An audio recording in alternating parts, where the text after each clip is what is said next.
Bitcoin a été déclaré mort par les journalistes 378 fois depuis son existence, dont 40 fois cette année. Pourtant, le 28 octobre 2020, Bitcoin a atteint son plus haut niveau depuis janvier 2018. La crypto-monnaie qui se négociait 13 864 $ en milieu de semaine a gagné près de 30% en valeur le seul mois d'octobre, rapporte le quotidien économique allemand Handelsblatt. Un retour de flamme qui n'est pas étranger à la décision de PayPal, il y a une semaine, de permettre à ses clients d'utiliser la crypto-monnaie dans leurs échanges. 5 novembre 2020. Hier, galvanisé par le cirque démocratique américain, ce triste spectacle semble donner des ailes à Bitcoin, qui vient de dépasser les 15 000 $.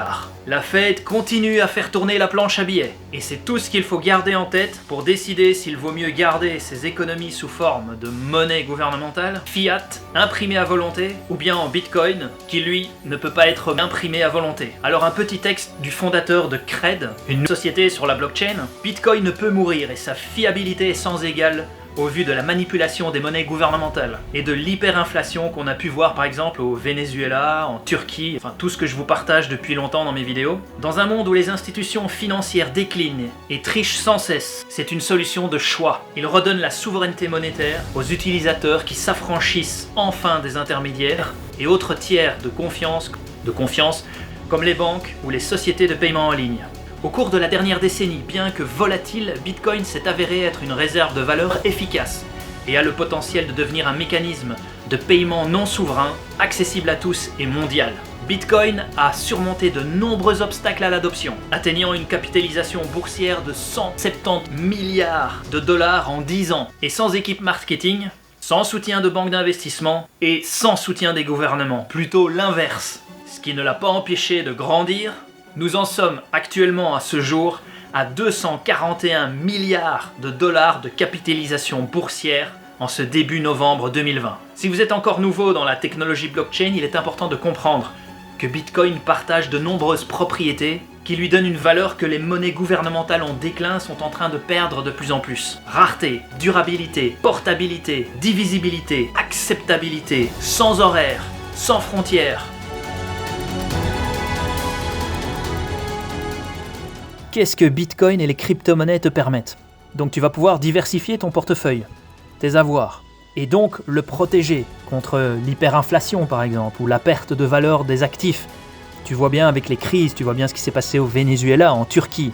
Tu vas pouvoir faire fructifier ton portefeuille de diverses façons, recevoir des intérêts jusqu'à 20% sur ton épargne, ce que tu n'as plus en banque. Tu vas pouvoir emprunter à des faibles pourcentages et rapidement ce que tu n'as plus en banque. Alors attention à la volatilité, c'est un marché encore jeune et volatile.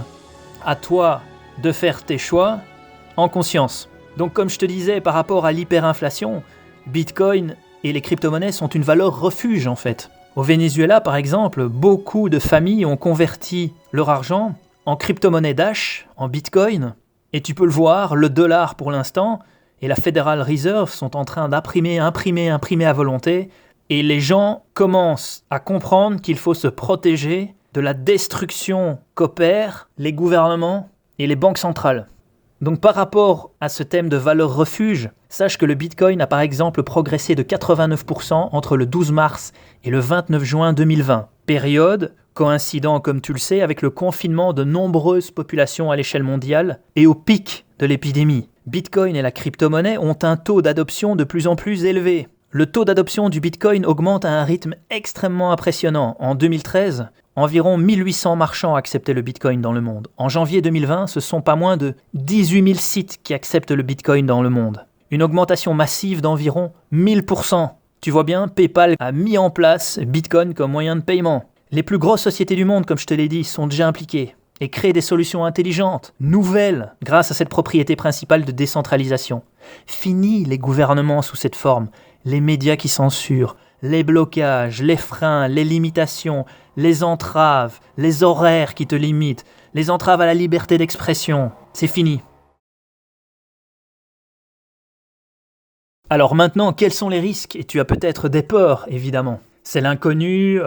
Donc justement, plutôt que d'investiguer toi-même pendant des mois et des années, tu as la possibilité ici d'avoir un package qui te permet de démarrer tout de suite avec les meilleures solutions. ce que moi je n'ai pas voulu faire. Ce qui est une erreur, mais par contre, j'ai appris beaucoup de choses, donc je connais toutes les erreurs possibles. Et ça n'a pas de prix. Ça n'a pas de prix. Parce que ça m'a obligé de comprendre comment fonctionne la technologie et quelles sont les arnaques possibles et comment c'est toujours le même processus, les arnaques finalement. Peut-être que le mot crypto te fait peur parce que tu ne connais pas les bases de la technologie, tu vois, tout simplement, et tu as peur de ne pas comprendre. Peut-être que tu as entendu Bitcoin égale mafia égale cartel de drogue. Ce sont les médias de la peur qui te mettent ça dans la tête. Les mafias et les cartels de drogue n'ont jamais eu besoin de Bitcoin pour fonctionner, hein. L'euro et le dollar, ils l'utilisaient très bien avant. Et tu verras dans les propriétés de Bitcoin, comme je l'explique, c'est impossible que les mafias l'utilisent. Pour des raisons de transparence, tu le verras. Alors tu as peur peut-être de faire des erreurs et de mal choisir les plateformes pour acheter les crypto-monnaies, ne pas savoir les frais que tu vas devoir payer, ne pas savoir si ça va fonctionner, avoir peur de faire une erreur dans l'envoi, te tromper, cliquer au mauvais endroit. Tout ça, je t'accompagne pour que tu évites les arnaques, pour te permettre d'utiliser les outils et les plateformes qui sont là à ton service et qui vont jamais, par exemple, t'empêcher de sortir les fonds quand tu veux, ce que moi j'ai déjà vécu avec beaucoup de projets. Alors tu as entendu parler de hacking, hein, il y a des millions qui ont été volés sur des plateformes non sécurisées ou des plateformes qui n'ont tout simplement pas appliqué les conseils de sécurité dont je vais te parler dans ma formation. C'est fou, mais toi-même, tu vas devenir ta propre banque et tu vas ne dépendre plus de personne quand tu voudras envoyer de l'argent. Ça va être quasi instantané, où tu veux sur la planète, sans personne pour te dire à quelle heure, comment et analyser combien tu sors, etc. Si tu le sais, il y a beaucoup de banques, par exemple en France ou en Europe, qui commencent à demander à leurs clients « Tiens, pourquoi vous sortez 500 €? Tiens, pourquoi ?» Enfin, de quoi ces gens se mêlent?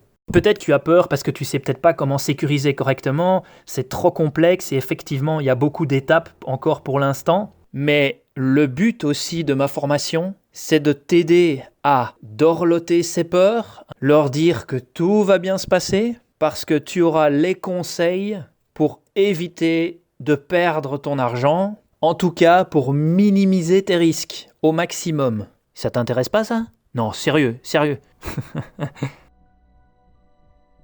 Alors pour terminer, qui est déjà dans cet écosystème? Comme je te l'ai dit, tout plein de grandes sociétés déjà existantes sur la planète.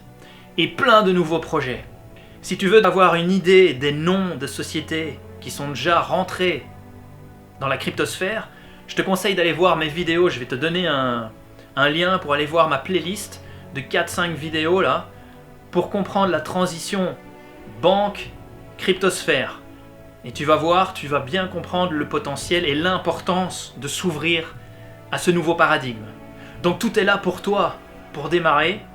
À toi de faire un choix, de rejoindre ma tribu. Créons du lien, relions-nous, avançons ensemble avec des esprits similaires qui comprennent la puissance des outils qui peuvent servir à un monde meilleur, en démarrant avec une base solide. Pour que tu n'aies plus à te poser de questions pour la suite, tu as déjà les meilleurs outils de sécurisation, d'échange, d'achat, de placement et l'état d'esprit qu'il faut. Ce ne sera pas juste cette formation où tu auras les bons éléments. Je partage dans les informations de ma tribu privée plein d'astuces comme ça. Tu vas pouvoir aussi te désendetter avec des possibilités d'emprunt à très faible pourcent rapidement. Rien à voir avec les banques. Oublie les banques. Passe déjà à autre chose. En tout cas, éliminons les parasites avec ce simple choix. Je te souhaite le meilleur. J'espère te retrouver dans ma formation. À toi de voir quel monde tu souhaites privilégier. Je serai là pour t'accompagner pour toutes tes questions. Donc n'hésite pas. Si tu as une question avant de démarrer, avant de prendre la formation, ciao les Cryptonites et au plaisir.